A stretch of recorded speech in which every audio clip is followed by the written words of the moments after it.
JNPT या नावाने हे संपूर्ण बंदर म्हणजे जगात फेमस होतं. पण अचानक JNPA नाव जे तुम्ही ठेवण्यात आलं त्याचा नेमका उद्देश काय होता?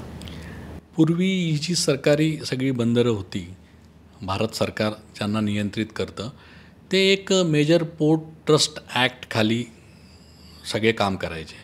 तर हा जो ॲक्ट आहे हा बदलला गेला आणि मेजर पोर्ट ऑथॉरिटी ॲक्ट आला. त्याच्यामुळे ते JNPTचं ट्रस्टचं ऑथॉरिटी झालं. एवढाच त्या नावात फरक पडला. आणि या ॲक्टद्वारा जो बोर्ड होतं, JNPAचं जे बोर्ड आहे, त्याला काही अधिक अधिकार देण्यात आले आणि त्या बोर्डची पण पुनर्रचना करण्यात आली.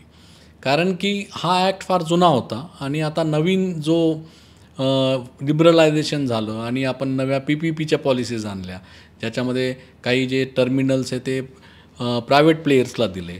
तर त्याच्यामध्ये जे त्यांना जो दर ठरवायचा असतो त्याच्या संदर्भात काही अधिकार होते, ते पूर्वी बोर्डला नव्हते. तर ते मोठ्या प्रमाणात अधिकार आता बोर्डला देण्यात आले.